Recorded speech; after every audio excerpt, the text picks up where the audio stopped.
It's like I'm feet, football class. We're here to light the fire. Spin facts and stats, you know we never tire. Bringing the heat up, and action won't retire. Busting through the mic, our voices never expire.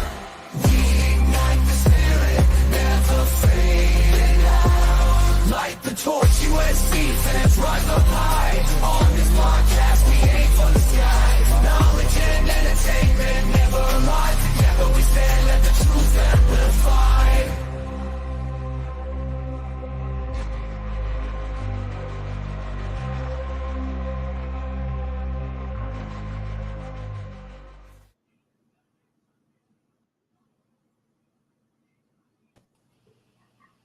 And welcome back to another episode of the Light the Torch podcast. I'm your host, B. Jones, and I got the squad with me. So, as you guys know, I had a huge game on Sunday. Sorry, we are just now getting to you. But, we didn't have any voices left so after that game, and then some were still traveling. So, we're here before you today. Of course, we got our boy Carter with us. It's only right to have him back for the post game since he was here at the pregame. Without further ado, let me introduce you to the crew. We got to the left, we got none other than Mr. Trojan Famous, Blackie Chan. And to the right of me, we got Carter, as mentioned before, Carter Sports. Make sure you go give him a follow if you are not following already. And to the left of me, below, we have bottom left, we have Mr. Raul Flores. Follow him on Twitter and X. None other than the legendary Mr. Gunnar Atterbury, our QB for the Cal Southern Centaurs. And you can find him here on Views from the Stands right here on YouTube and on Twitch. So, how y'all feeling, man? Talk to me. We feeling like we in the building. Can y'all talk? Yeah. I'm feeling 11-1 like. I'm feeling like 11 wins this season. Right. Looking a little more likely, huh?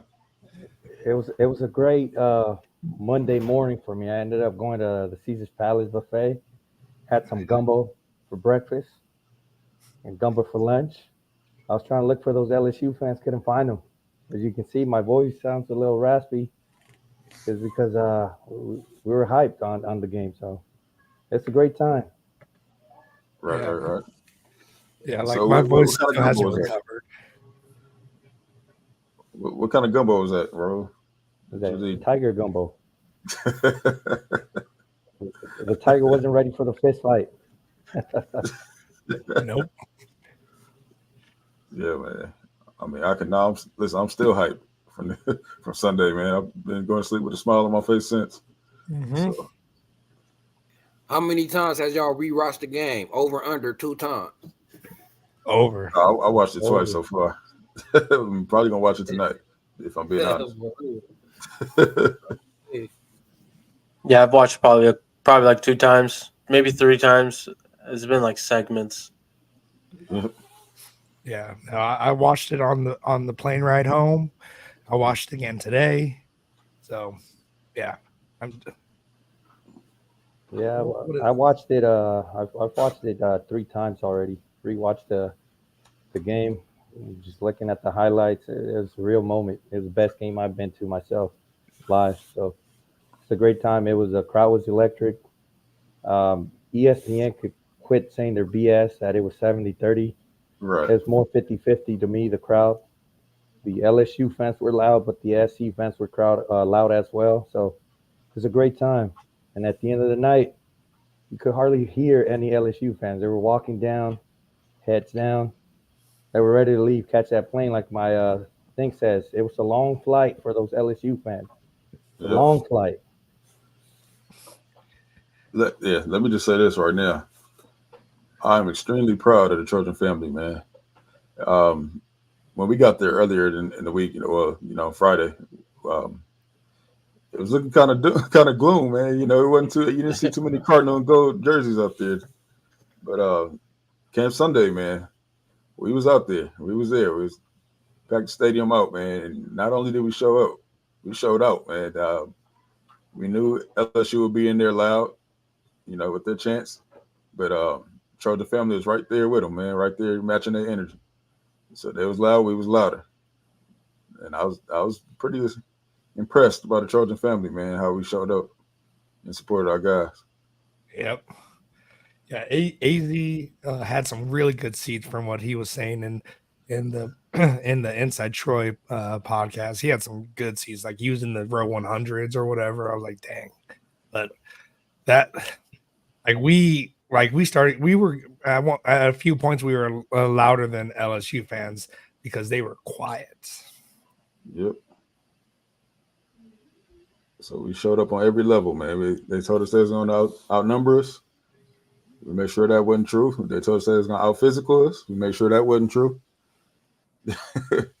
Trojan family as a whole, man. Team and fans, man. We handle business. And our band was way better than their band. Oh, you couldn't even hear their band. Not even close. Our band was way better.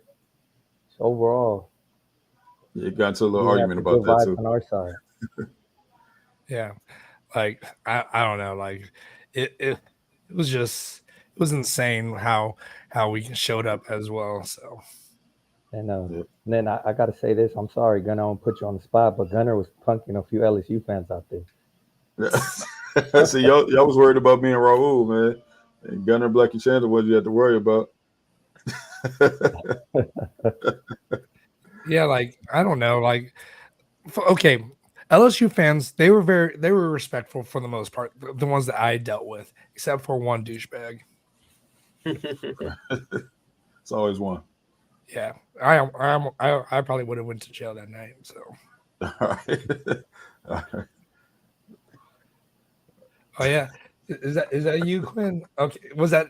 I'm sorry, I couldn't remember your name, but yeah, on my way up to my spots, you spotted me. I'm assuming that's you that spotted me walking up the stairs. Oh, speaking of, we did have one of our viewers ask me, why didn't you run your 40, Blackie Chan? Because you didn't ask me to. Now, okay, I will say this, though. We gave him the benefit of the doubt. We gave him a pass because it was his anniversary this weekend as well. It was. So, I don't know why he there didn't was a tell lot us of stuff going on. It was my anniversary. It was my sister's birthday, and then she also just got engaged too. So still ain't never too late. Congratulations. Hey, we still need that. Ken, I will ban you.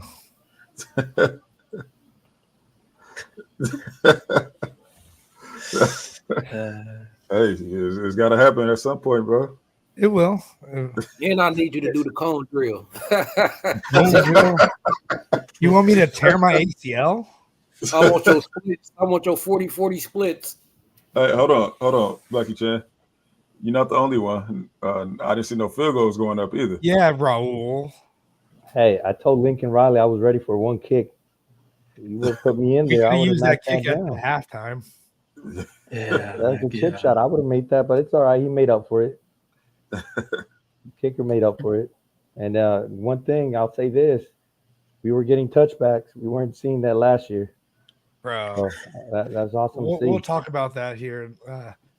And should we get into the quarter? Why not jump quarters to it? now? No. Yep, Receipts. let's go Why are ahead. we doing receipts? Receipts, there's a lot of them, and I can't pull them all up at one time. So we can do that a little bit later. So we'll finish with those because those are the sweet ones. Those are sweet. All right. So, oh my God, I sound like a smoker. First quarter, guys. Offensive and defensive reactions and grades. We'll start with Carter. Well, the offense, I was like, we got to finish.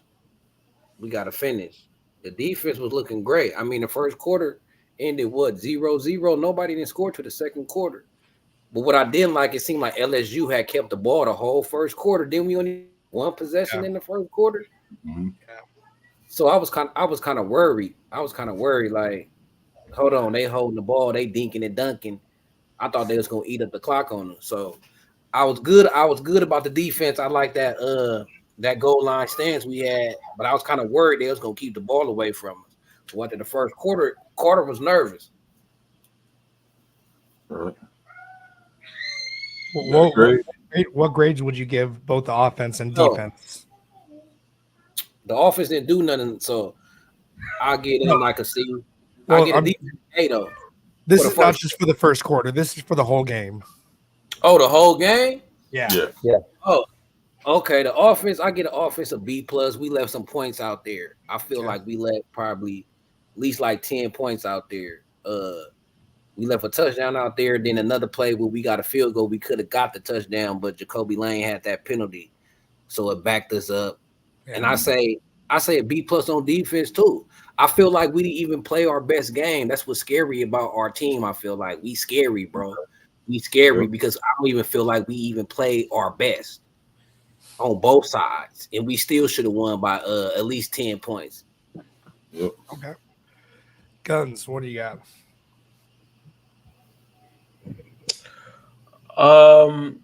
Yeah, I mean, my reaction offensive wise, kind of what I expected. I didn't think we were going to, like honestly put up 40 points or whatnot.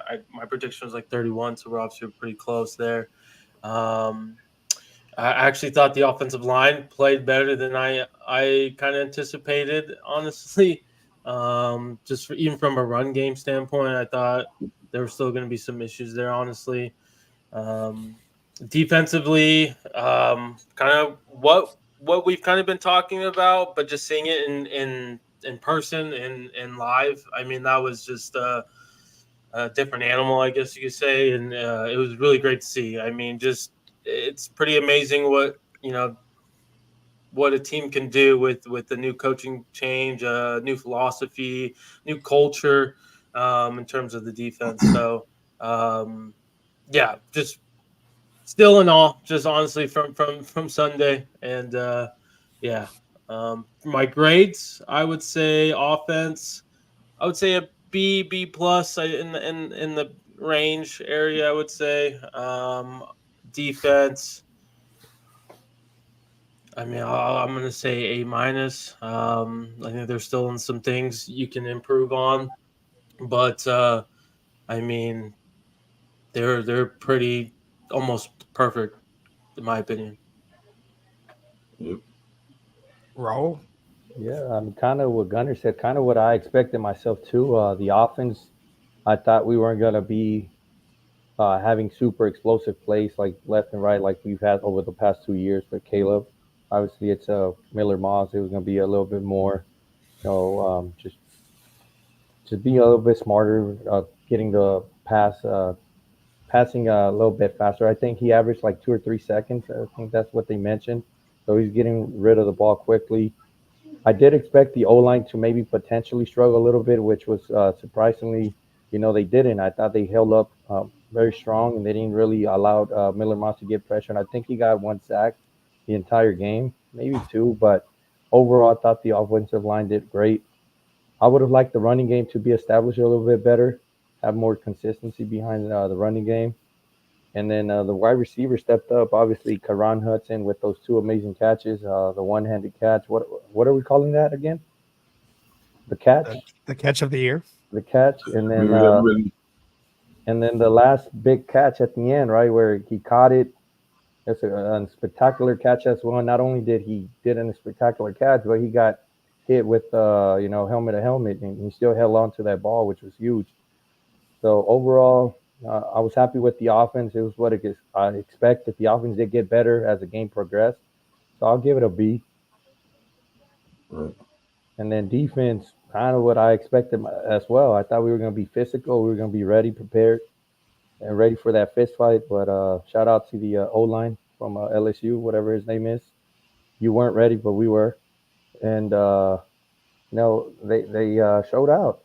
Mason Cott was physical. Gentry, for those giving him a hard time from being 226, he held his own. He was probably one of the better defensive players out there, if not the better defensive player throughout the game. So defense, I'm super happy about it. Obviously, that we played probably the best O-line we're going to face all year. So overall, I'll give the defense an A. All right. No matter at all. Toby Jones. For me, man, it was just a lot of confirmation this game. Start with Miller Moss, man. He is, I should say, the guy that we thought he was in the bowl game. he proved that it wasn't a fluke. That this is him. He's about that. So I was proud to see that. Um, Man, I mean, the defense is just more than I even imagined. Of course, I told you guys I was very confident in our D line, but even they exceeded my expectations, man. I was not expecting Anthony Lucas to be, you know, to be punking 320-pound dudes, man. Bro.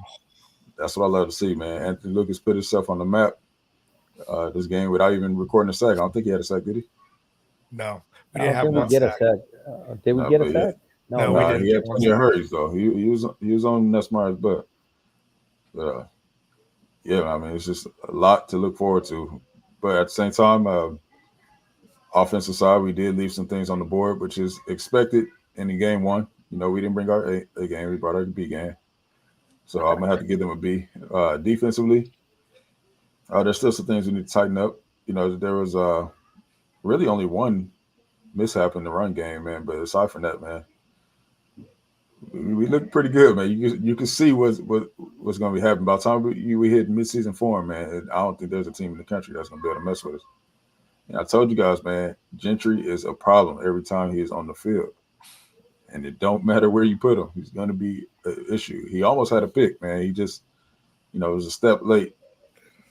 He peeked inside to check out the underneath route, and then he made his way over to the number two. But had he not done that, man, he for sure would have picked that ball off. I mean, the dude is 6'7" with a 40-inch vertical, man. So he's going to get a couple picks this year. The dude's trying to squeeze balls over his head. But shout out to Nussmeier, man. That was a good throw as well. So. And for those in the chat, give us your grades. I see Gabe gave us a B for the offense, A- for the defense as well. Yeah. Yeah. For the offense, Miller Moss basically did what I expected of him. He did exactly what he needed to do. He protected the ball. He took what the defense was giving him. So that was definitely great. And he put the world on notice because everyone just thought maybe this was a one and done situation with him against Louisville. But no, he definitely put everyone on notice. And what was it? I saw JD Piquel post something. He's like, the moment that you realize that Lincoln Riley has another quarterback that can play, and it was a funny give. Like it literally, like someone else said, like if Lincoln says you can play quarterback for him, you can play quarterback. So people need to stop downplaying. Oh, some of the Lincoln Riley's Heisman's like Baker Mayfield already came as a good quarterback, and same with Kyler Murray. No, they did not. They just got better because of Lincoln Riley. Like, sure, they may have done good at their previous location, but Lincoln Riley knows what he's doing. He knows how to develop quarterbacks. He knows how to make them really good. And so, offensive grade, I would give them a B minus, B, because the right side of our offense is still a little suspect. I'll give it. I've seen some people post about this, but Mason Murphy did kind of hold on that unbelievable catch from Chiron, but they held a lot too. So I'm not just holding on every play, man. Yeah, they was holding on every play because our defensive line was they were struggling with our defensive line, so they had to held. They just didn't get caught. But I don't know. I do want to see more of the run, because this team last year, this LSU team gave up a lot on the ground, and I was hoping that we'd be able to expose that, but we didn't. But Woody Marks did make a difference whenever he had that chance, though. Whenever we needed it, he pushed it in. So I'm glad we have Woody Marks. He's definitely going to be a crucial part for us. Absolutely. And then for defense, everyone who was shitting on Mason Cobb, where are you at? Because that man was playing grown man football. He was demolishing people.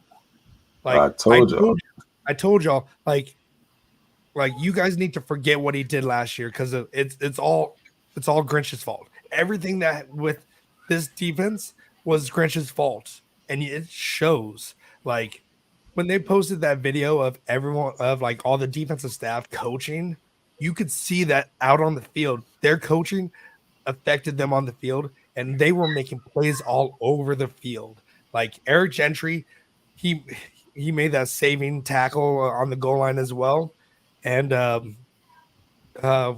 like uh, EMA was making tackles, like everyone was making tackles. Kamari Ramsey, thank you UCLA for letting him go, or at least, well, they didn't let him go, but thank God that he chose to follow Danton Lynn, and like Danton Lynn, make him the highest paid defensive coordinator. I don't give a damn if this is just one game. Make sure he does not leave. Like we need to make sure he does not leave this place. Make him as high as paid as Lincoln Riley. I don't care because this man has like they posted him marching down the field. That's when you knew he was locked in. Same with Coach Henney. Like they were all doing the same thing, but this whole coaching from the defensive staff was amazing. And so I would get, just because we gave up a lot of scores, I'm going based off this game. I'm giving them an A because they killed it. Like no one was expecting this, no one, except for us. We were expecting it, but like it really showed, and from what a good coaching staff can do for this team. Absolutely. Yeah. I wanted to add, hold on, B. Jones, my bad. My fault. I wanted to add more things. Our defense, we violent. Oh, that's what I noticed. Like we some gangsters out there, and even the littlest dude out there, Jalen Smith, was coming down laying wood. How can we not talk about Jalen Smith? Absolutely. Yeah, Jalen Smith he was killing. Even our offense, y'all seen Lake McCree with that pancake. Oh yep. yeah. Lake was balling out, man. Lake, shout out to Lake. That man, like he tied for receptions on the team. Like he had like 5 receptions. Yeah. And then Mason Cobb laid out that guard. Yeah. Put him in his back. Yeah. Like we are violent. We are not afraid to hit. Last year, I felt like we were very timid to go and lay the smackdown, but this year we want the smoke. Yeah, Gay said that Cobb's not at practice today, but hopefully it's nothing serious. It's just rest day. Yeah, if you're going to rest, this is the week to do it. Yeah. Yeah. It's a short week, so they need to rest. Right. Jordan, you are a hater. I just want to let that be known. Jordan, I'm sorry to bring this up, but weren't you guys struggling in the first half? Uh-oh. I'm just saying. He must be talking about their team. Nah, he's an Ohio State fan, man. Nah, he's just joking. Oh, he's an Ohio State fan? No. He's an Ohio State fan, but he's our Ohio State fan, and we appreciate him. That's our resident Ohio State fan. They quarterback is scared to compete with Miller Moss. I don't want to hear nothing. Yeah. But yeah. All right. Hey, and by the way, before we, I guess I can bring it up later. I was gonna say, I'll skip it. I'll wait till the end. Oh, okay. All right. Quarter 2, second quarter, offensive and defensive player of the game, and also play of the game. And in the chat, let us know what you think was the offensive player and defensive player of the game and plays, your favorite plays. Let's go reverse order this time. Let's go with B. Jones now. Offensive, defense player of the game. Offensive, I'd like to go with Kyron, man. He made some huge catches and key catches, man. So it's a big time clutch. I mean, it's really a toss up between him, Miller, and Woody. You can throw Woody in there too, but I mean, as a whole, man, yeah, I'll probably have to give it to Kyron overall. He probably had the biggest catches, and of course, that catch would be my play of the game. Defensively, I'm gonna have to say EG, man. Just like I told y'all, man, EG is a problem on the field, and it's gonna be that way all season. And it would have been that way all season last year. Anyway, yeah. EG. You got to mention Kyle Ford as well, man. He's not getting enough love for his catches. Yep. Yeah, he pulled in. Along with our tight end as well. So Lake McCree. yeah, I'm sorry I couldn't think his name at the moment. Yeah. Kenneth, are you in here? He's Ken's there. All right. All right, Raul. Shut up, Rackett. I'm gonna go with unusual pick, but I'm gonna go Jonah Monheim as my offensive player of the game. Yeah, he held his That's a good own. one. He did great.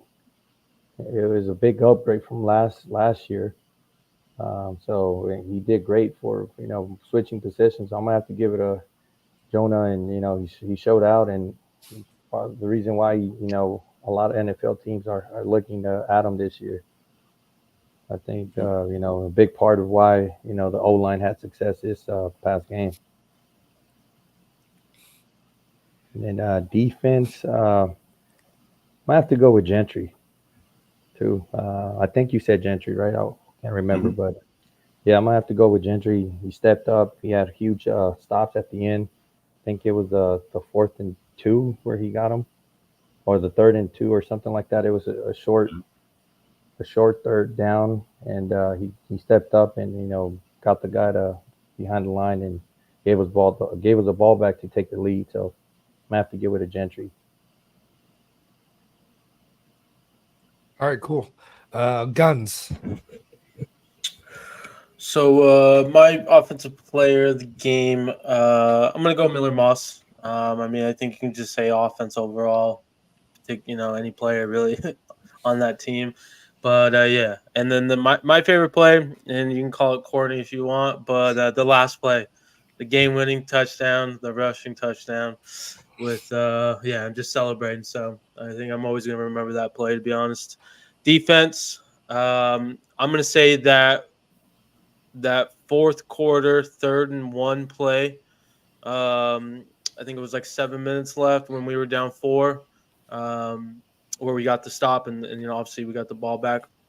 I would say that's my big defensive play, and then I'm gonna give it to Cobb for my defensive player. I mean, EG, Lucas, Ramsey. I don't think someone said Ramsey. That guy Yeah. was spectacular. So yeah. Yes, he was. Yeah. I don't think I said the play, but I'm gonna go with Kyron Hudson's catch at the end. Not the first one. Obviously, everybody loved the first one, but Yeah. the last catch was huge for us, and it Yeah. pretty much got us that W. Yeah. All right, Carter. Yeah, offensive MVP. I'm gonna have to go. I got co-MVPs, the Miller Moss and the Kyron Hudson connection. Without that, we Yeah. probably don't win this game, especially the last one. So I got to give it to both of them. Like clutch, they both was clutch. Um, Defense, man, I gotta go Kamari Ramsey. The more I was watching the game, that dude is legit. Like Yeah. Kamari Ramsey, he probably the best safety in college. Like the plays he was making, like watch that game again because when I was watching it at first sight, I thought that was the linebackers making some of them tackles in traffic. But Kamari Ramsey, he was coming up laying the wood. If he didn't make the tackle, he was bouncing it outside. I remember one play they had like a 3rd and 6, and they ran a little out route trying to get the little first down. He came way from the hash, the safety position, came down, hawked down, got the ball, stopped them, and made them punt. Like if he had a slight second hesitation on that play, they would have got the first down and kept moving the ball. So I'm like, man, you watch that game, Kamari Ramsey, he legit for sure. And then I'll just say the whole D line period. I got to give the D line love too. So I'll say Kamari Ramsey, his play with the D line play, we gonna win that game. Kamari Ramsey saved some plays in the D line. Braylon Shelby saved the touchdown as well. Yep. So I gotta spread out the love. I gotta say I gotta say D line and Kamari. Then on offense, the Miller and Hudson connection. In the play of the game, I gotta go 2 with that. Both Kyron Hudson catches, especially the last one. Like the last one was it. Like he knew that the safety was coming down off the hash, about to blow him up. The DB tried to jam, but he missed the jam, so that's where they lost at. If the DB was able to jam Kyron, it wouldn't have been that little pocket to put it in there. So he beat the jam, caught the ball, and took the hit for us to get the win. That was the game right there. And that hit, well, that was a targeting too, so that made the game over just in one play. Yep. That was a great game, man. That was a great game, man. That was a beautiful game for a Trojan. Yeah, I'm telling you. Yeah. Well, B. Jones, you win, right? Yeah. I think you're next. Okay. For offense, like, okay, you all made some good picks. I'm going to go with Elijah Page. He held his own for his first official start since the bowl game, and he did not allow any pressure from his side. Like, it was insane because they, for the most part, they always had Harold Perkins on him, and he was holding his own. Like everyone was saying everyone needs to worry about Harold Perkins. He didn't have any. Yeah, exactly. He went MIA after the first quarter. Like he did nothing. So shout out to Elijah Page, and also just for the most part, and Jonah Monheim. He killed it as well. That man, he can play any spot on the defense, or I mean on the offensive line, and it shows. Like he's just an all around dog. And then offensive play of the game. I want to say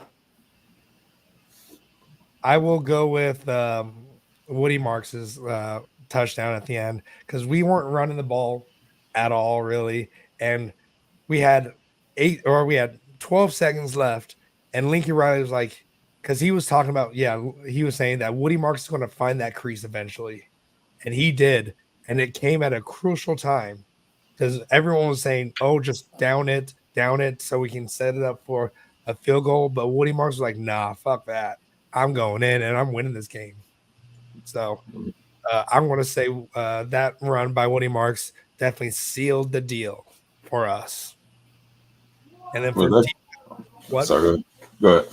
Oh, and for defense, oh my God, like I want to say the whole defensive line because they kept our linebackers clean because this was the best offensive line that we're probably going to see, and they held them at a stalemate. Like they did not get to the second level at all unless the linebackers were blitzing. That's the only time that they touched the linebackers. And Kobe Pepe, he did what he was told to do. He stuffed the front. He did not let them touch the linebackers. And so he was probably their best friend at that point because like there was times where he was just holding their center at a stalemate. So this was a good coming out party for Kobe Pepe. And I know Raul's happy about that. Yeah, so I'm telling you guys. But like the whole defensive line just kept our linebackers clean because they would normally be pushed 5 yards back into the linebackers. So I want to cheat and just give it to the defensive line because they did what they needed to do. They may have not gotten any sacks, but they put pressure and they kept our linebackers clean. And that's what we needed because we saw what Mason Cobb could do. We saw what Eric Gentry could do. It's all because of the defensive line, and they were doing their job. And the play of the game, I will say, I'm going to give it to Braylon Shelby, the one where he took the defensive on that like 8 minutes left. He got a 5-yard tackle for loss. That was probably the biggest tackle for loss that we've had in that whole game, and it came at a crucial spot.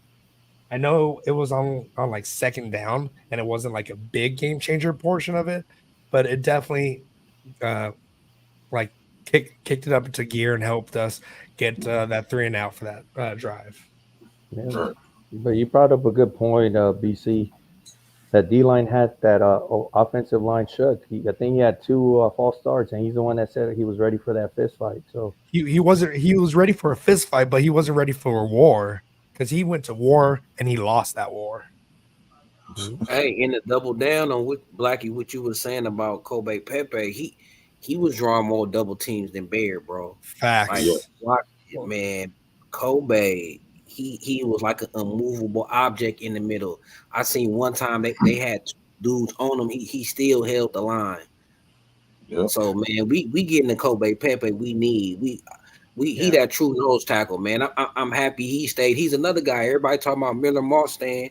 Kyron Hudson stayed too, and Kobe Pepe. Remember, he was in the portal for a minute. Yeah. Remember, but he didn't Yep. go nowhere. So I'm so happy he stayed, man, because he looking like that Jay Toll we needed. Because UCLA had that last year with Jay Toll in the middle, and that defense was able to function. See, D'Anton Lynn defense is best when his defensive line could play like that, right? So Kobe Pepe, that was a revelation, man. That's why I'm excited for this season, because all the talent that we got, that the question marks we had, everybody looked good. Everybody looked like they developed another level. It's like I was saying about Melo Height. Like, I hope our whole defense looked like that, and it did. Like, we had players playing like I ain't never seen them play like that. So it's like, man, if we stay healthy, man, we gonna be a problem. Like, if we stay healthy, we gonna be a problem. And honestly though, like, I know we can't really do, or it's players of the game, but D'Anton Lynn, he worked his fucking magic to this defense, and like, and then people need to Jakeem Stewart needs to see what Coach Henney did with Kobe Pepe and be like, okay, yeah, I'm getting developed here. I'm getting to the NFL. I can tell you this, man.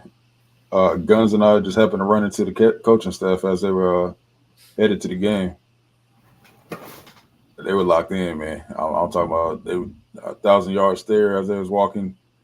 Didn't even blink, I don't think, man. They were ready, man. They were focused up, man. Players as well. Jonah ran into Jonah as well, man. They were locked in, man. You can tell they're like, yeah, Vegas, we can do this anytime. This is a business trip. You know what I mean? They were ready.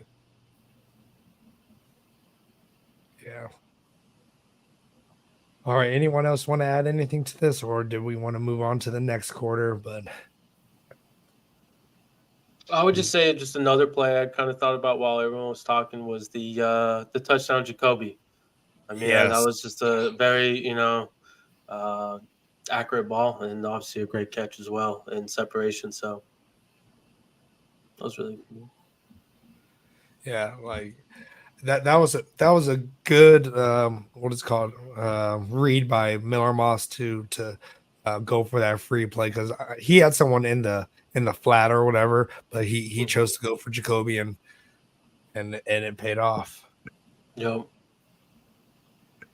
And you don't see that much as well with the free plays. I mean, especially NFL, but I mean, refs always like to try to stop the plays.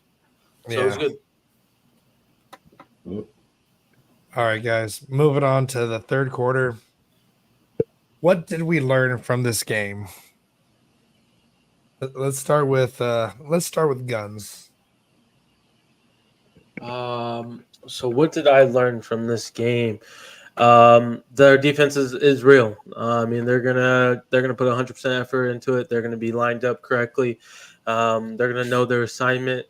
And I really don't have concern at the moment with them like than previous years. So I mean that to me is a big thing. Also, Miller's a gamer. Dude's gonna be putting us in position pretty much every game. I have high confidence in him and his ability to give the ball. He's got weapons. It's pretty easy. Just get the ball to those weapons and let them do their thing. So, I think easily we are a playoff team. That's what we look like. Obviously, we still have to play these next 11 games out there, but yeah. Yep. All right, Carter. What I learned is ain't nobody finna punk us. Nobody is punking us. We physical. That's what I learned. We physical. We violent. Ooh. And all that weight, all that muscle gain. I seen it on TV. I remember watching the game and just thinking like, man, I could feel the extra 1,400 pounds on this team, right? I could feel it. I learned that it ain't all hype. It wasn't coach speak. When they was saying they was going hard, they was going hard. Another thing I learned is we got a D coordinator that can make adjustments. Yeah. Kyron Lacy, 7 catches. I thought he was going to kill us, right? Akili, you should have got that. You know what I'm saying? I remember watching that thinking Akili was going to get that, but we got a D coordinator that can make adjustments, and that's what we lacked last year. We lacked toughness. We lacked the camaraderie. You see how everybody was swarming to the ball? Like, even when we had some missed tackles, it was always somebody right there to take it down. You know what I'm saying? So we were swarming. I learned we gonna play an NFL style of game too. That was like an NFL style of game, right? Especially on the defense. So I learned that this team was gonna look different last year. We physical as hell, we violent as hell. We gonna be able to make adjustments. And our quarterback is ice cold. He got ice in his veins. I can see it in Miller Moss' eyes, right? It's something about Miller Moss. When the game on the line, I feel like he gonna be clutch. I feel like Miller Moss kind of got that Joe Burrow type vibe about him. Not saying he's that talented, but y'all see them throws he was making under duress. See, Garrett Nussmeier had a clean pocket. Miller Moss was under duress. So I learned we got a quarterback that's a gamer, a dog. He only need 3 seconds to pass. He was getting the ball out in 2.5 seconds. Last year, Caleb was getting out at 3.5. So we got a quarterback that only need 2.5 seconds. He's a gamer, he tough, and he clutch. That's what I learned. I learned when we down to these seasons, we got these close games, I'm going to feel comfortable because I know I got Anton Lynn, and he going to make adjustments. Any team going to have to beat us 2 or 3 different ways. Whatever way they think they finna coming in, beating us, that's working. I know we going to make adjustments, and I know our quarterback is going to stay calm and poised. I got a lot more to say. I don't want to talk too much. I know everybody got to know. I learned a lot. I can talk for like an hour about what I learned about this team. Facts. But all right, Raul. I'm gonna rephrase it. I'm gonna rephrase this word because we already knew this. So I'm gonna say what the nation learned is that we got Miller Moss. He's gonna be a field general. He's gonna be big time. He's gonna be the next great QB for USC. Now I can see it. Like Carter mentioned, he stepped up. He stayed in the pocket and make the throw and took the hit. He was not afraid. He's a gamer for sure. The nation learned that it wasn't a fluke for D'Anton Lynn's defense to be good, be elite out there. Now, the nation was talking all this crap about us, about how this defense is soft and that the West Coast is soft. Well, guess what, nation? You guys learned that's not the case.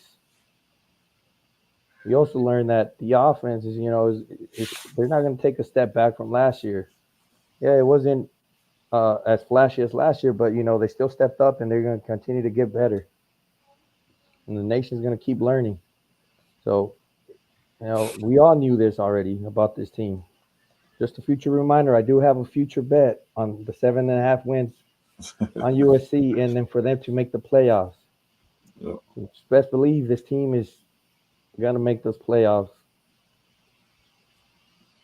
So that's what I think the nation learned because I think we all knew this already. All right. Guns, what'd you learn? Where's Guns there? I don't think he's there. All right. We'll come back to him. Yeah, B. Jones. So before I get started, at some point, man, the South gonna have to put some respect on the West, man, especially considering that we that y'all only won 2 out of 13 games out here, or the record is 2 and 13. I mean, so at some point, y'all gonna have to kill that noise, man. Talking about we soft and all that. I mean, we prove it to you on the high school level, we prove it to you on the college level. I don't know what else you want, but just let me know. Matter of fact, y'all let me know what y'all want because we'll give it to you. Now, as far as what we learned, like I said earlier, man, it was more so just confirmation. I don't think we, at least for me, I didn't really learn anything other than, well, I will say the defense was better than I even expected. I'll give it the defensive line, I should say. One guy, real quick, one guy that we didn't mention that deserves some praise is Devon Tompkins, man. Y'all go back and watch that game. Y'all watch 98. Devon Tompkins is a guy, man. Hell yeah. And Hell I, yeah. I told y'all, man, there's gonna be some dudes that that was buried in the depth chart last year that's gonna surprise y'all. He is one of those dudes, man. Yeah, it's hard not to miss him, honestly. I mean, dude's huge. Yeah. All right, Guns, your turn. I started off Black Chan.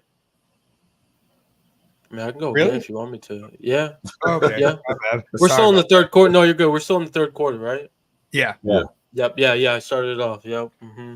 Okay. Well, I mean, we learned. I mean, I already knew this, but for the most part, everyone in the country learned that it was Alex Grinch's fault. If this was Alex Grinch last year, this probably would have been a blowout. Like, 100%. not gonna lie, this would have been a blowout. If Alex Grinch was running this defense, I would have picked our team to lose. But Danton Lynn, he is not just a like everyone was like, oh, he was just a lucky defensive coordinator last year, and they didn't play any tough teams. And yeah, okay, now he didn't have his first round draft pick, Latu, and we still held our own. So yeah, like Danton Lynn is the real deal when it comes to defensive coordinators, and people need to realize it. And the moment that we beat them, that's when everyone started to talk about, oh, the defensive coaching hires and all that stuff. Like, we've been telling you guys this whole offseason, and now you want to look at it, and now you want to talk about it, and now you want to give Lincoln Riley credit. Shut up. Like, you guys clearly didn't do your research until the day of the game after we beat LSU. That's when you guys decide to, yeah, he made some great hires. Like, shut up. We've been telling you this whole time, and now you decide to recognize it. And then we learned that Benny Wiley is the real deal when it comes to strength and conditioning, because look what we just did. We out physical them. We out powered them. Like, we were knocking these guys off their feet. And that's what happens when we have when your strength and conditioning coach is told to actually gain weight and strength. So now you can see that we're physical because of all the strength that we've been putting on these guys. Last year, they didn't have the strength to be able to do it because they were focusing on speed, that they neglected their strength. So, of course, we're going to have issues with getting pushed off the line because we're not strong. And Benny Wiley got these guys strong, and they were tie or even pushing them back. So I never want to hear any Benny Wiley hate ever again. And if you do, you need to be in a mental institute at that point. And Lincoln Riley, he knows how to hire defensive coaches, because each and every one of these coaches really showed that they are earning their pay, because up and down, both the defensive line to the secondary, they did their thing. So people need to realize that this is probably the best defensive staff in the nation right now. So, yeah. And then Jeff Rodriguez mentioned it on the chat, but this defense was faster than last year's speed D defense. Yeah, Right. And we're way bigger too. we swarmed to the ball like we were piranhas. Like, if there's one of us, there's going to be multiple of us. Like, we were not. There were some single tackles, but for the most part, it was gang tackles all around. And so, I hope the world learned that when Lincoln Riley has a defense, it's scary. Yeah, and I just love how they couldn't do the same thing against us. I remember when we had Grinch, the opposing offense, we were able to do the same thing to us. I watched Utah. I watched Dr. Kincaid catch 17 catches, right? Yep. Grinch would have let Lacey go off like that. Oh, yeah. He would have let Lacey go off like that. So I just want it's a breath of fresh air. And we do got the best coaching staff. It ain't close. It ain't close. Our defensive coaching staff, it ain't close. And I'll take our offensive coaching staff too with Lincoln Riley. Like every quarterback we gonna get, Lincoln Riley go do his thing. So I think we got the best coaching staff, offense and defense. And some people were saying that they feel like the LSU team got more NFL talent than we did, but we got better coaches. We outcoached them. I don't know about the talent thing, but I get what they saying. Everybody could see now, like, hold on, this USC coaching staff is the real deal. Yep. Can I tell you something real quick? We only gonna get better. Yep. As great as we played that game, we are only gonna get better, man. That was game one. In our game, I think we were like at 80% right there. Exactly. Our game one mistakes were very minimal, man. Very easy fixes. Yeah. And what y'all think about Elijah Hughes? I'm surprised Elijah Hughes. I thought he was gonna get more snaps. I didn't really see him out there. You know, we haven't really heard much about him this whole camp or nothing, man. So I was seemed like Devin Thompson took his spot or something. It seems that way. But I mean, it's a long season. We'll see. Yeah, he gonna get in there. He gonna get in there. There's one thing I want to look up here really quick because there was one thing that that really stuck out. Also, is that we were disciplined on defense. How many penalties did we have? Like defensive penalties? Like we we only had one. I think one defensive penalty or two. One defensive penalty. Wasn't that because of Jacoby Lane? I'm trying to go back to the box score. No, that's offense. What oh yeah, offense. Sorry. Wow. I'm gonna be honest. I feel like I don't remember any on the. We had an offsides. We had an offsides, I think, and then I think we did have one. Yeah. It was one of them. Only one I can remember was the offsides ones on defense. But I think we got a personal foul or. Oh yeah, on Lucas. Was it Lucas? Yep, 6. Yep, I was on the extra point, I believe. Okay. You take that, but that's what I was saying, man. Our game one issues were very minimal.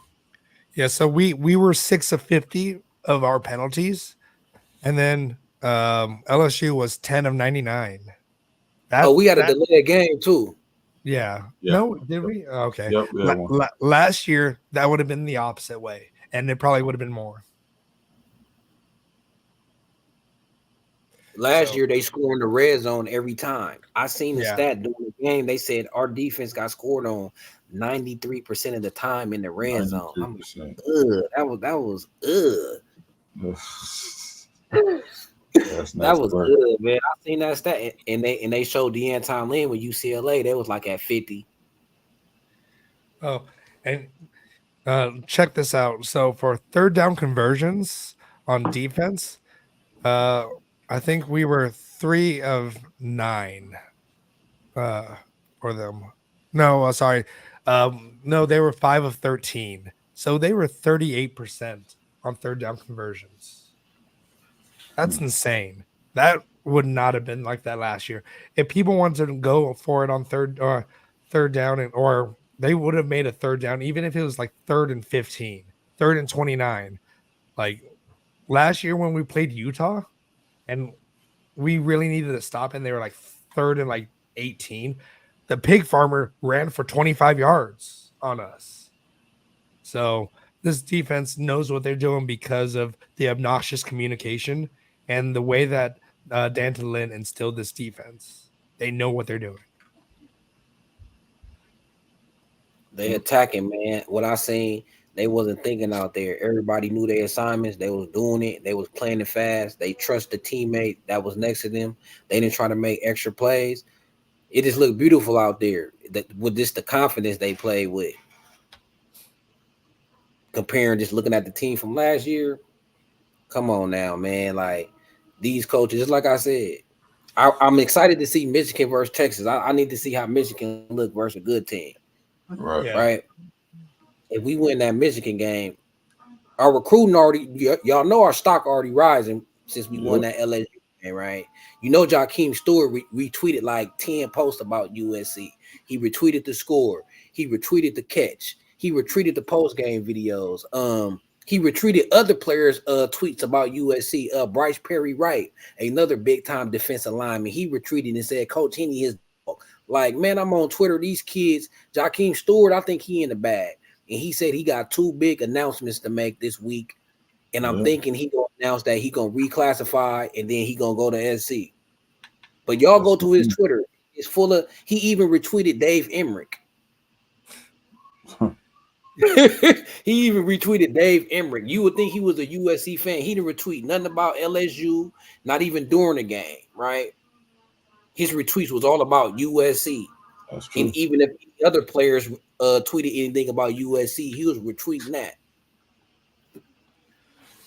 Yeah, supposedly also rumors, Carter, that he'll reclassify. That I think that's probably a given. I feel like, but yeah, it's that. But supposedly it could be maybe he's going to IMG. Maybe there's some issues with his current school with the reclassification. Supposedly, okay. So that was something that's on our boards as well out there. So, but yeah, it definitely sounds like he's going to be reclassifying. That's his big thing.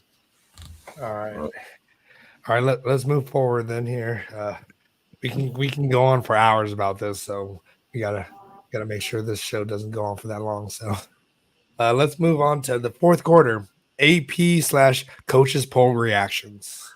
So, USC jumped 10 spots to number 13 in the AP poll. In the wait, are we 14 in the coaches poll? I can't remember.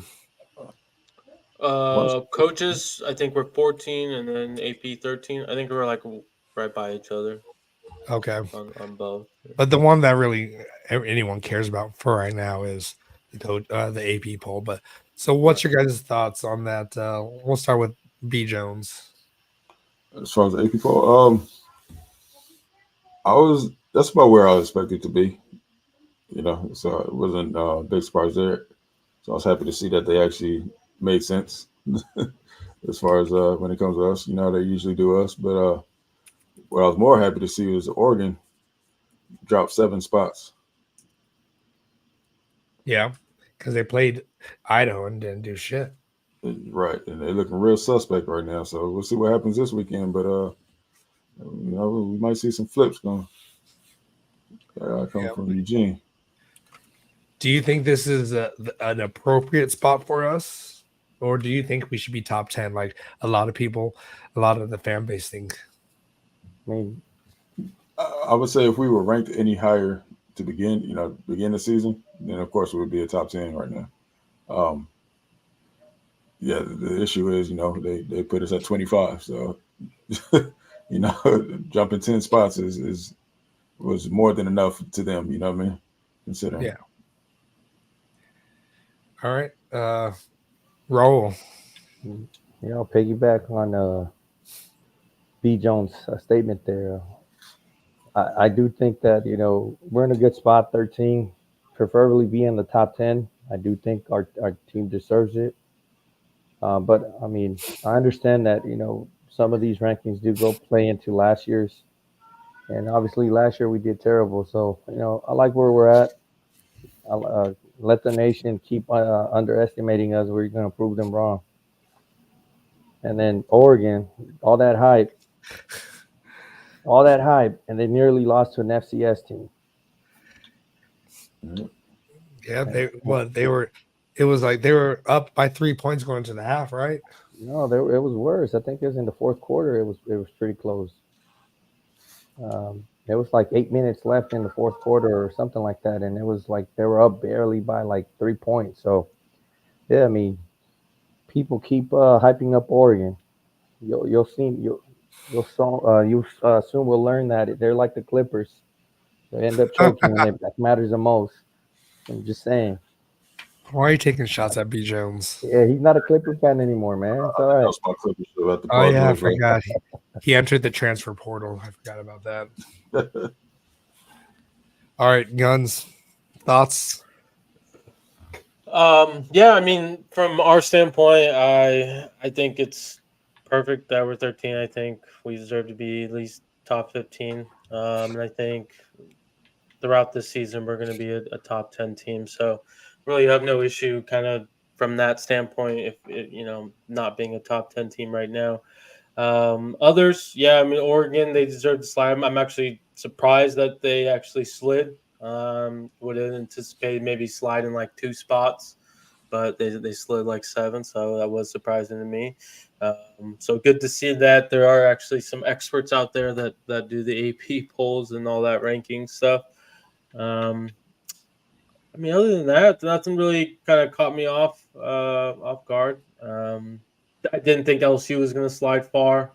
So at the end of the day, as long as we're ahead of them, that makes sense to me. So Yep. Carter. Man, when I seen the poll, I was thinking like they lazy, bro. It's a lazy poll because we got LSU spot. It's like, okay, y'all beat LSU who was 13, so we gonna give y'all 13. I'm like, who is doing this? Kids? Like, that's the first thing I thought, man. Like, the AP poll is trash. All these polls is trash, man. And then for real, like, that's just so kiddish. Like, okay, we 13. Like, get out of here. I think we should be top 10. So I feel like it's lazy for them to just throw us at 13 because LSU was. And then Oregon, nah, I want them to keep Oregon high. Don't drop Oregon because I feel like Oregon, they struggle with success when the spotlight's on them. I want Oregon to be out there. I want Oregon ranked number 2. You feel me? Because I feel like the bigger they is, the harder they gonna fall. So they should have kept Oregon up there. They won the game. Who cares that they barely won? Keep them up there so when they play them big games, the other teams be ready. And I just like Oregon High. I feel like they crumble under pressure when the spotlight on them and when you expecting them. Because remember, everybody this year like, oh, I think this is gonna be Oregon year. Some teams pick for Oregon to win the Big Ten, then watch they fall on their face. So that's the only thing I was thinking. Like, nah, man, keep Oregon high so they could fall on their face. And it was lazy to 13. So I feel like they being lazy with us too. Like they don't want to give us like our fair rankings. First, they start off us at 23, and then they give us the ranking of the team we just beat. Like, stop being lazy with us, man. Question for you though, Carter. Though, question for you though, who would you kick out of the top 10 for us to be in the top 10? Because right now Georgia's number 1, Ohio State's 2, Texas is 3, Alabama's 4, Notre Dame's 5, Ole Miss is 6, Oregon 7, Penn State is 8, Missouri is 9, Michigan is 10. Well, I'm gonna sound like realistically, I'm gonna sound like a hypocrite right now. But I would kick out Oregon because we look better than Oregon. Be real. That is kill everything I just said. But you're right.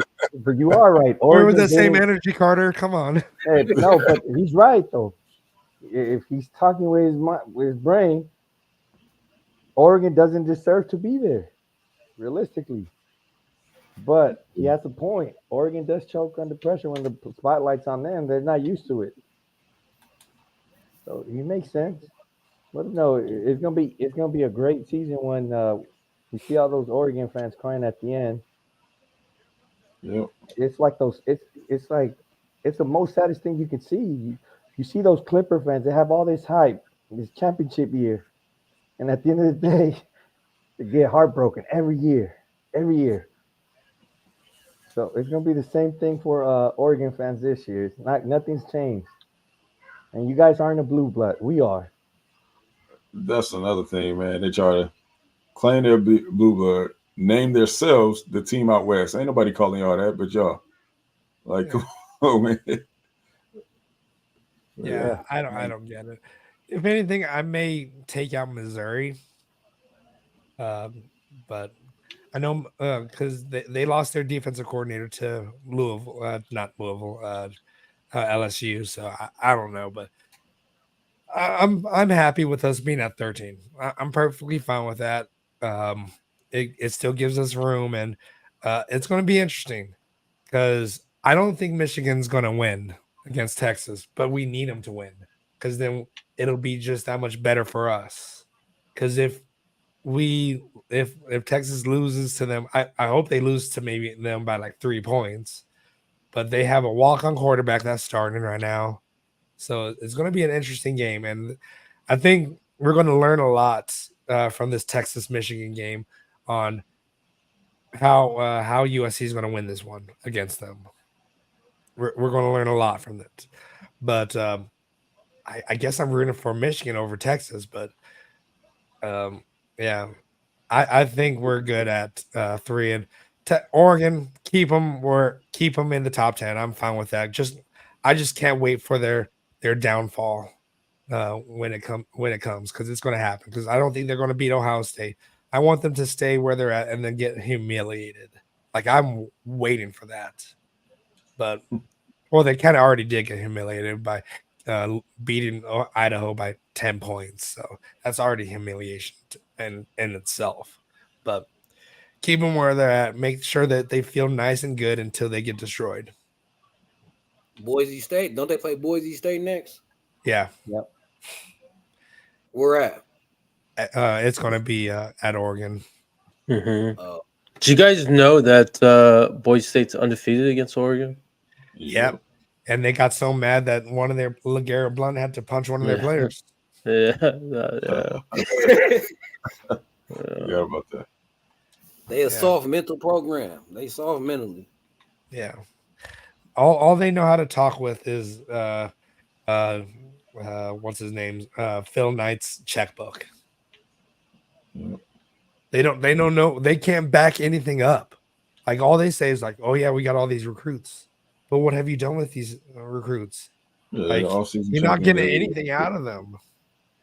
What happened to Evan Stewart? Like he didn't even have any receptions in that last game. He was supposed to be their second best wide receiver. Where was he? He supposed to be killing like how Jeremiah Smith killed Akron. Like when you face lower competition like that, your skill players supposed to eat. They supposed to make it. It's supposed to be pitch and catch. Like watch what we do against Utah State. Every Miller Moss probably throw like 5 TDs. Oh, for sure. Yeah, sure. Dylan Gabriel had so many yards, but they only had what 7. How many points did they score? 24 points. Like he had like over 400 yards passing, and he had it just shows that they were they were just like really short yard passes. Like he was not spreading the ball anywhere. So I'm just he was Dylan Gabriel is not dipping and dunking. Like Dylan Gabriel is not the answer for you guys. Nah, how many yards passing he had? Like 400 something. And he had 41 completions though.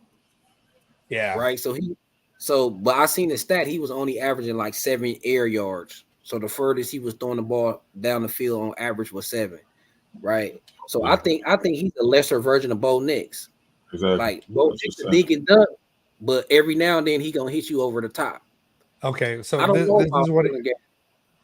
is what Dylan Gabriel had. So I think Miller Moss had more yards than Dylan Gabriel with lesser attempts. So Dylan Gabriel was 41 for 49 for 380 yards. That tells you he wasn't pushing the ball downfield. He threw 49 times and barely made it as much as Miller Moss. That's just sad. Yeah, Miller Moss led everybody. I think I seen the stat. Miller Moss led all the quarterbacks when it come to like 20-yard completions down the field. I think he had like 5 of them. And he played better competition. Yep, exactly. But I don't think forget Oregon. We ain't got to worry about them. If we just handle our schedule set up to where ain't nobody could keep us out of the playoff. Yeah, right. Nobody could keep us. And they was counting this LSU game as a loss for us. So if we just split the rest of the games, let's say who we got that's tough: Penn State, Notre Dame, and both of them are at home. So I feel good that we can pull out both of those victories, not just one. And say if we just split it, and we handle our business with everything we favor, that's still only one loss, right? And then the Michigan game, they say if we even lose that one, that's still only 2 losses. If we end the season with 2 losses, we gonna be in the playoffs. So that's all I care about. Yep. I would have to agree. SC for Life did bring up something big. Miller Moss was Big Ten Player of the Week. As he should. Hey, I like the Big Ten Network. They be kind of low key glazing us. Yeah, they did. They're showing love for sure. More love than Pac-12. Y'all see all them Big Ten network guys going up to USC after the game, shaking all the coaches' hands. Yep. They know the potential. They know. Exactly. And it makes sense for them to want USC to do well, man. You know, we got the large market out here, so it's better for them when we do well. Yes, sir. We're gonna represent. All What right. else we Where the got? receipts at, man? Yeah, I was gonna say, Ken, you still in the chat? This is what you were waiting for. It's that time, everybody. As you guys know, prior to this week, there's actually the whole off season. There's a lot of garbage, a lot of smut being put on Lincoln Riley's name. Just a whole bunch of just real garbage, man, being talked about as far as our Trojans, man. So, of course, we got some receipts. It's time to cash them in, man. Time to check up on these LSU dudes, make sure they all right after this loss, you know, and after all that trash they was talking. Well, let's see how T-Bob felt after this loss that they had. So T-Bob, just if anyone didn't know, he was saying that California in a whole is soft. So let's see how he reacted to the loss against USC. So we'll do this here. Oh, yeah. All right. Sit back. I might have to turn this down. So if anyone doesn't like any adult language, you might want to cover yours for this. Again. This was after the game too.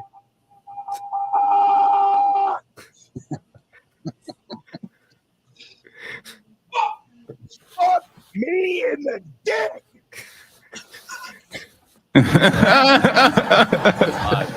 Tell people all weekend. I draw the line at 5. You may give me 4, but you won't give me 5. And yet here we fucking sit again. Prematurely cutting at the end of the season after a fucking off season of engine. I'm tired.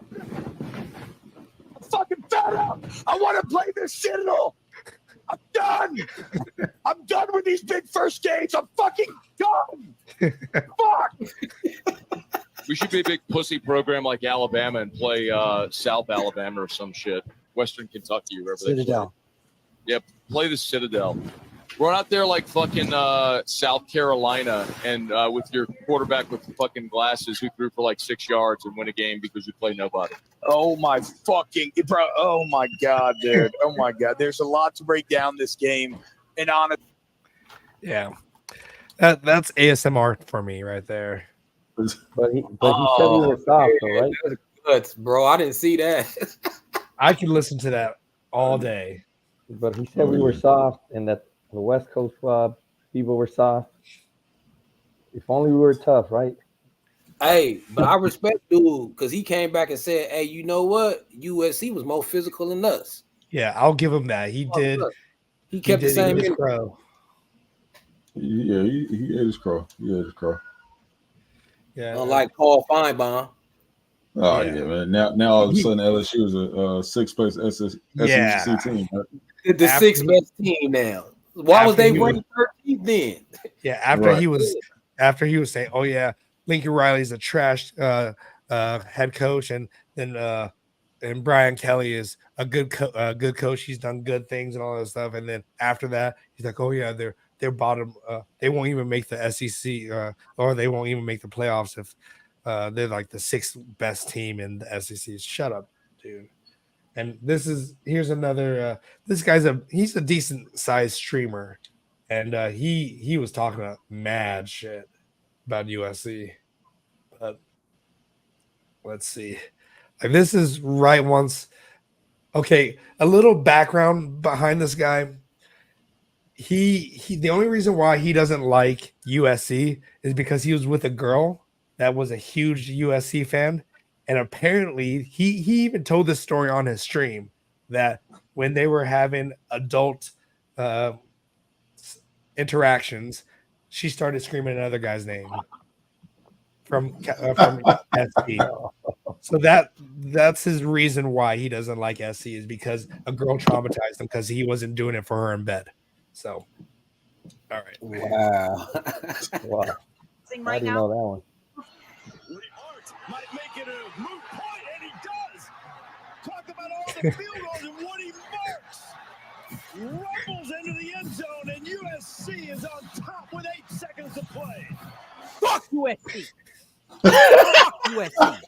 Fucking Trojans, fucking condoms. We don't do condoms. We fuck raw. Fuck USC.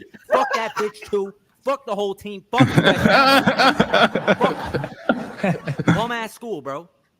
Fuck USC. Trojans. Imagine a grown man playing football calling himself a Trojan. Fuck USC.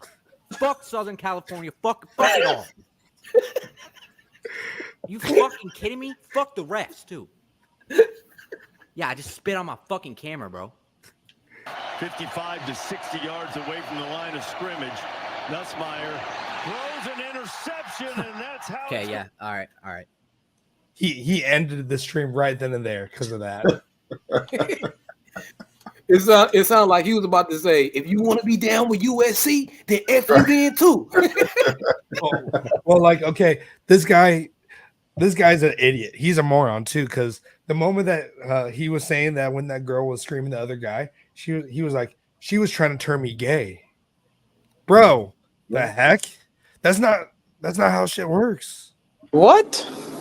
Yeah. Like I watched his whole stream when he was reacting to this.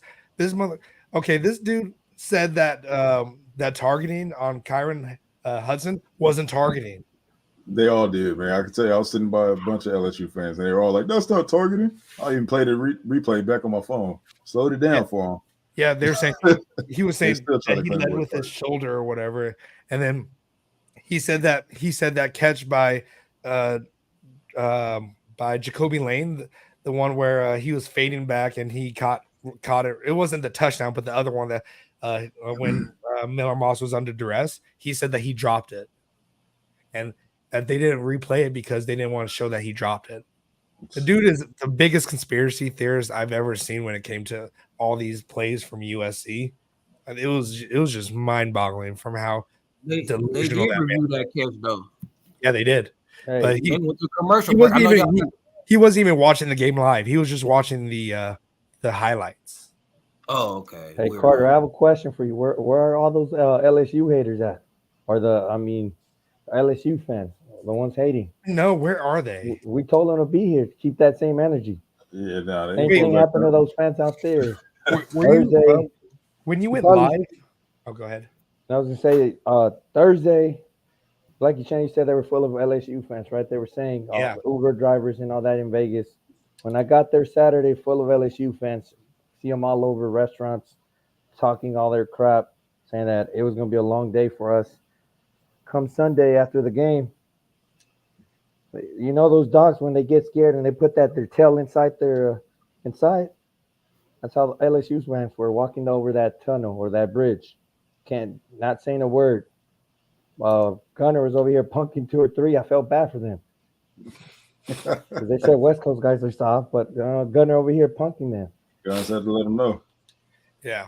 And I was like, hey, Gunner, just take it easy on them. They're not used to this.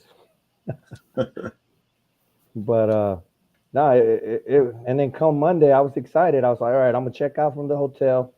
I'm going to see all these purple shirts because I saw them throughout the week talking all that crap. Hardly any. You couldn't see them. You couldn't find them. You couldn't say anything. It's like they disappeared from Vegas completely. But like I said, keep that energy, LSU fans. We told you guys, keep that same energy. Not one of you guys are in here. Yeah. Where are you guys at? Yeah. Carter, when you went live after the game, did they even show up? Because I remember some of the guys who said, "Oh yeah, we'll be here after the game." Were they there? Man, nah, only that man, they was nowhere to be found. I think one dude showed up. Did he I think one dude. did he give us props, or did he just? Yeah, he had the same energy, but he came. He was like, good game. Like he felt like it was positive talk. Like both teams gonna be good. He put some respect on our name. Yeah, It was one of them humble fans. Those one of them fans that was like they learned something about their team. They didn't know what to expect from their team either. He was realistic. He knew Jaden Daniels had left the defense. So, but nah, they didn't have that same energy, bro. Yeah. They still quiet. I'm telling you, I retweeted like at least like 20 tweets. Retweeted it, posted it, right? Come back to it. Where your ass at, boy? I'm hitting everybody. I'm trying to be like lightweight disrespectful to get them to say something, right? They ain't even saying nothing. Like they didn't say nothing. Out of like 20 tweets I reposted and retweeted, only one said something. So LSU fans, they whack. They whack for that. Oh yeah, like what was it? I forgot what I was about to say, but like they did not have that same energy, and like it was they had nothing else to say. They just ran and tucked their tails between their legs and just dipped out. Yeah. But this I'm not going to play this whole video here, but this guy Harris Highlights, he does a lot of college football stuff, and he said that LSU was going to run us out of the stadium and all that stuff, and as you can see, it says I was wrong about USC. So let's get into this. Was my thought on USC. Now, if you watched any of my videos from the offseason, you would have known where I stood on this Trojans team entering the 2024 season. Spoiler alert, I didn't think they would be all that good.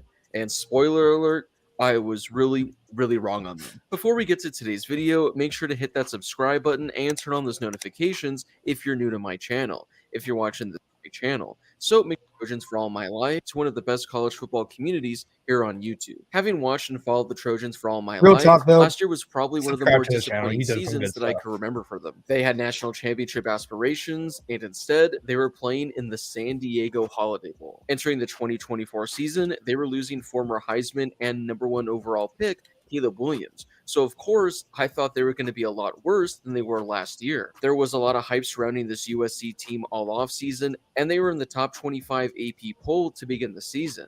Again, I talked about it a couple weeks ago, saying that USC had no business being ranked inside the top 25, and that week 1 would probably be their only week inside the top 25. They had a downgraded quarterback. I didn't know how their offense was going to look, and their defense, which was one of the worst in all of college football last year, was probably going to suck again in 2024. Well, all it took was 1 week for me to be proven wrong. On Sunday, USC pulled off the upset as they took down number 13 LSU, winning 27-20. Now, this is already the best game of the college football season, and I wouldn't be surprised if at the end of the year, this is so pretty much this guy ate at least in the top 3 to 5. Right? I'm pretty sure I'm on record saying that LSU was going to blow USC out of the water and that the Trojans didn't stand a chance in this game. So with how harsh I was on the Trojans all off season and entering this game, I have to come out and issue an apology and admit that I was wrong on this team. Now, USC surprised me on both sides of the ball, but I'm going to start on offense because I did not think Miller Moss was this good of a quarterback.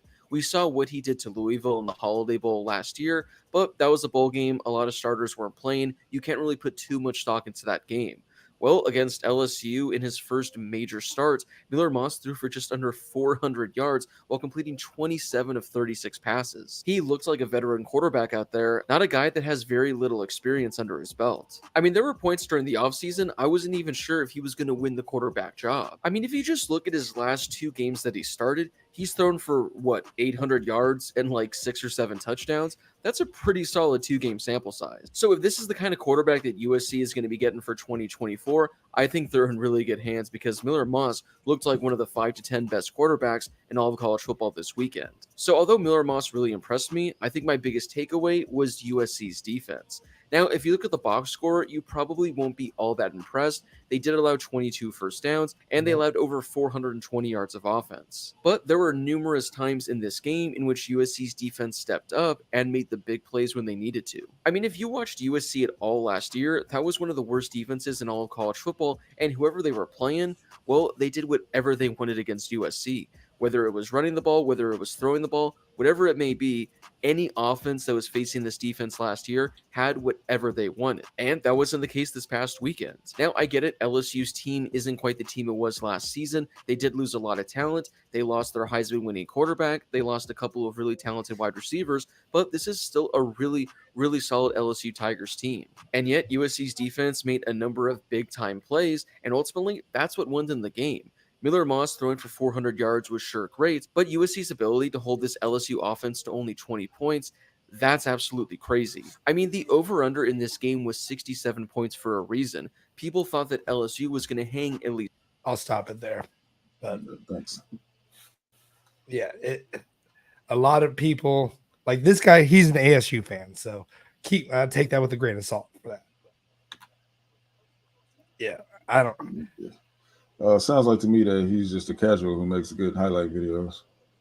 No, he does a lot of he covers a lot of stuff. So I'm not saying that he's bad. Like he just was listening to a lot of the Feinbaum stuff, but he does a lot of good stuff. So I'm not going to say anything bad about him. It's just he was wrong, and everyone is going to be wrong every once in a while, so it's fine.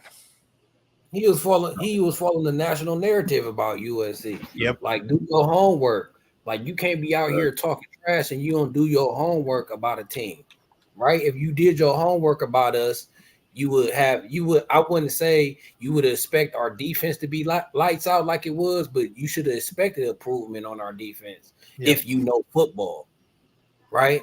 Eric Henderson, NFL champion. We all know his resume. Matt Entz, he won 5-6 championships down with North Dakota State.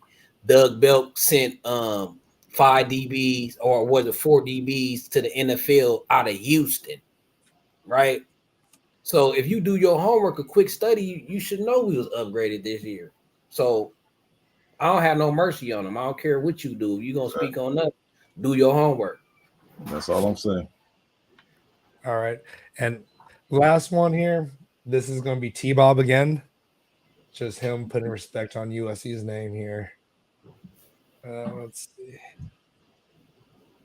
I came away. LSU did not lose that game. USC won that game.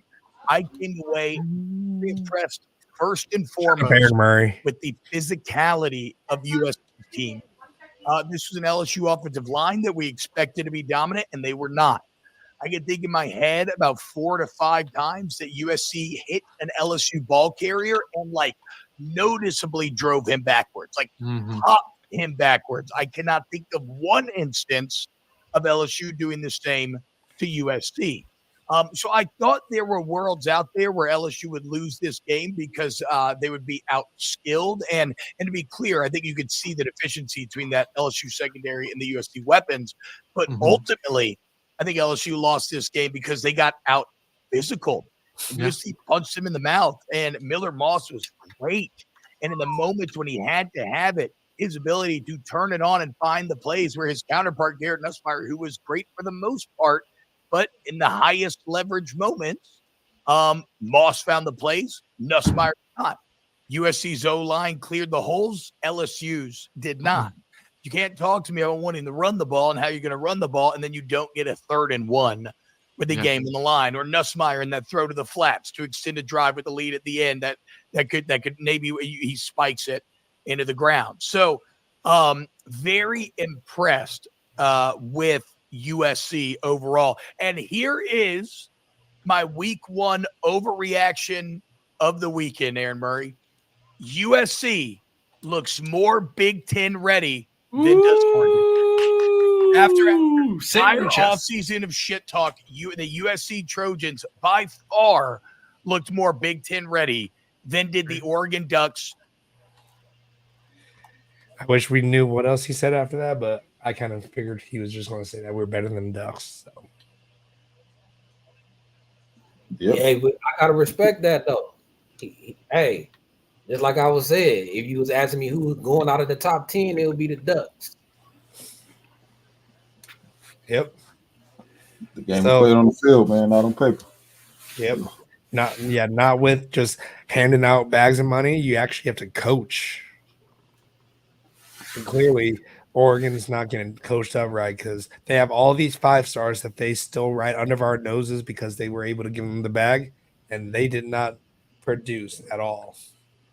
Hey, the other dude though, he looked like he still wanted to hate on us. The other dude, That's Aaron Murray. That's their old quarterback. That's Georgia. Georgia's quarterback that they had. Yeah, he didn't want to show us no. I could tell by looking at his face. He still doubt us. But that's great though. That's the best thing about being USC fans, because we got so many haters. So when we win, there's so many people we can rub it in their face, see their reaction, laugh at it, see them yell, scream, curse their team out. I love it. Keep hating. I like being the villain. So Slap Happy says that Murray spoke well of us. So okay, that's good. As long as he did that, that's all that matters. But I don't know.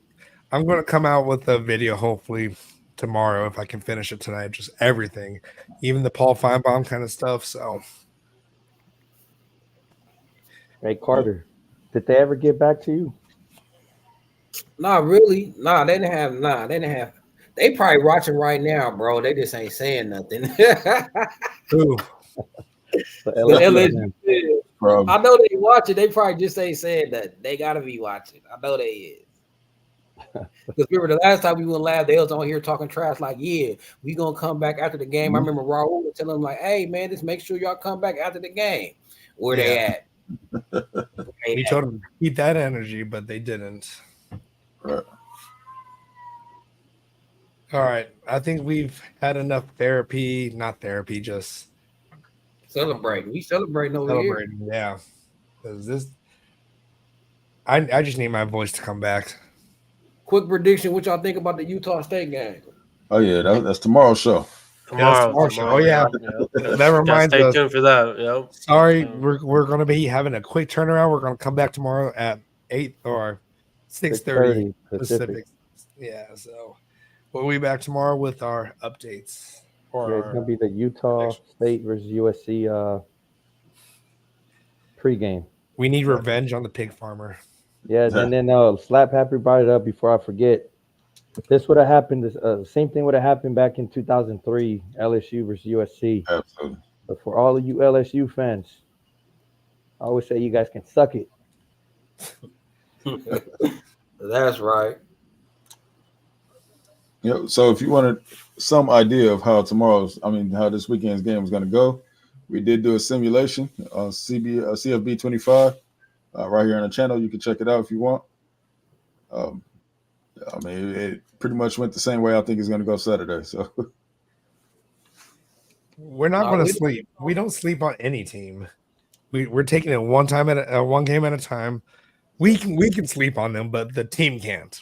Okay, because I'm sure that the coaches are going to make sure that they're in the right headspace, that we're not looking forward to Michigan, that we're going to get the job done.